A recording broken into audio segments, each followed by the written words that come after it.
What's up, everyone? Welcome back to Bible Bites, where you're getting Bible truth line by line in context in 5-minute lessons. So let's do this thing. All right. Now, we left off with Romans 9:6, and we saw that Paul has this heaviness of heart for his ethnically Hebrew brothers and sisters, okay? Physically Hebrew brothers and sisters.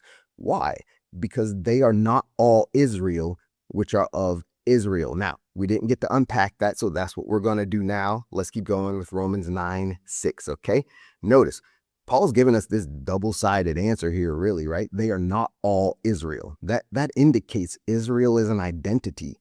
Remember, Romans 2 reminded us Israel is a godly identity versus the earthly national ethnicity that the Hebrews were holding on to, okay? They were holding on to the wrong identity.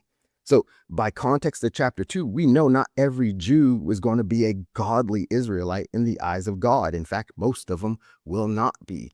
So using that context, we can kind of read the verse as, for the Jews are not all Israel, godly Israel, which are born from Israel, okay? Now, remember, Paul is burdened for his brothers. Why? Because not every Jew, with all the blessings to the people, we talked about that in Romans 9:4-5, right? With all those blessings to the Jews, they are not circumcised in the heart and spirit because they have not accepted the gospel.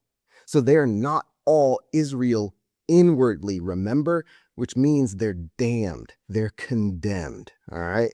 Romans 9:7. Now, Paul continues to dismantle the falseness of the Hebrew identity here. He says, look, just because you're the seed of Abraham from his ancestry, it doesn't matter because the call was to Isaac's seed. Now, Paul's reinforcing Romans 2, and he's got to be doing that for a reason. So let's keep going and see what we got. All right, Romans 9:8. Now here he flat out states, look, if you are by the flesh descended from Abraham, that does not make you a child of God. Remember, Romans 8:14 introduced us to the sons of God who are led by the Spirit because the Spirit dwells in us.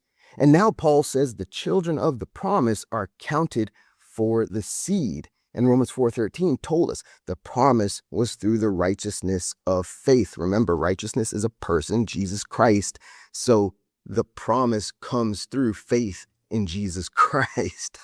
Look, in Romans 4:16, it further tells us, look, it's of the faith that it might be by grace, to the end the promise might be sure to all the seed, all, okay?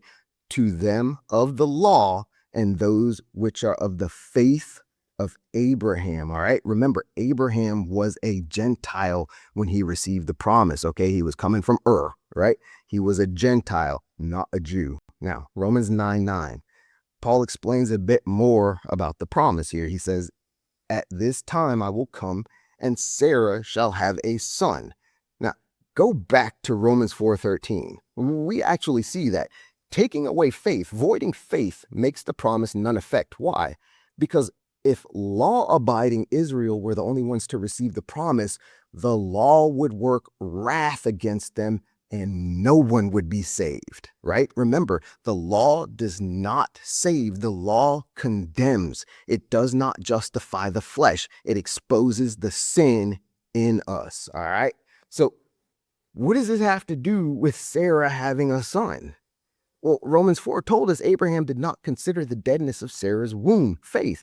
They hoped against hope. But then Paul moves past Sarah and goes to Romans 9:10, where we talk about Rebekah. And Rebekah conceived by Isaac, right? We're shifting to Rebekah and her children now. Romans 9:11. Paul's revealing a truth about God's wisdom and judgment here, his planning and purpose according to Rebekah's seed. Notice, by the verse, the children were not born yet, okay? They were not born yet, and they had not done any good nor evil, right? But let me give you a little backstory, okay? So Isaac is Sarah and Abraham's son. He has two sons through Rebekah, okay? That's Esau and Jacob.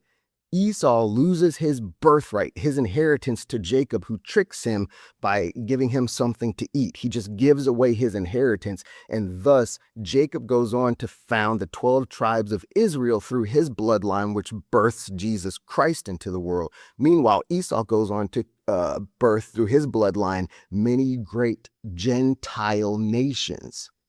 You got it? All right, let's keep going, okay? Now, it then states that the reason the promise, right? We got to stay in context. The reason the promise came to the seed of Isaac and Rebekah, a seed still in the womb and innocent, was so that God's purposes for election might stand, not of works, but of him that calls. Let's do a context check real fast, all right? Not of works. That's Romans 3:27. So he says, where is boasting then, of works? So we know we're referring to no law here, all right? And we also know Romans 9:11 is speaking of God's purposes for salvation. And what is that purpose shown in context of the scriptures we've deep dived so far? Well, let me walk through this. Stick with me, okay? Romans 3:6, God will judge the whole world.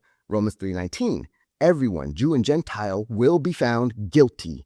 Romans 8:20, including the creation, okay? Romans 5:20, so that where the offense abounds, grace abounds much more. Romans 1:16, for it is the power of God to save all who believe, Jew and Greek. Romans 8:19 through 23, and not only ourselves, but all creation who wait for the manifestation of the sons of God. And finally, Romans 1:17, which reveals the righteousness of God from faith to faith. Okay, so this is so the election might stand not of works, but of him that calls. And we know who calls, right? That's Jesus Christ. Okay, I want to go on a little bit more. One more. Okay, Romans 9:12. Now, Paul reminds the reader, look, it was said unto her, the elder shall serve the younger. Her is Rebekah, okay? The elder and younger refer to her sons, okay? Sons are the seed of the promise, and the elder will serve the younger. Question, serve how? Romans 9:13, as it is written in the scriptures of old, Jacob have I loved, but Esau I hated. Let's unpack this real fast, all right? I'm going over, I don't care. This is a good lesson. Let's go. Paul has a heavy heart for Israel, okay? We're doing a context check. We're unpacking this. Paul has a heavy heart for Israel, Hebrew nation, right? And although they have had so much given to them, the oracles of God, adoption, glory, etc., it is clear by the context of Romans, Paul is speaking to former Jews in this letter who have believed in Jesus, and he's talking about their brethren, right? Their ethnic brethren. So Paul's heavy heart is for the nation that has not embraced Christ Jesus like these saved Jews he's talking to. But then Paul immediately puts away any perception that he's not on board with God's purposes by reminding us Abraham, the father of all, Romans 4, was given a promise which would actually be through Isaac and Rebekah. And because the promise was according to the purposes of God concerning election, meaning calling to salvation, God, the scriptures reveal, decrees a judgment of hate against Esau and love for Jacob, which sees the elder serving the younger. Again, so the whole world might be found guilty, right?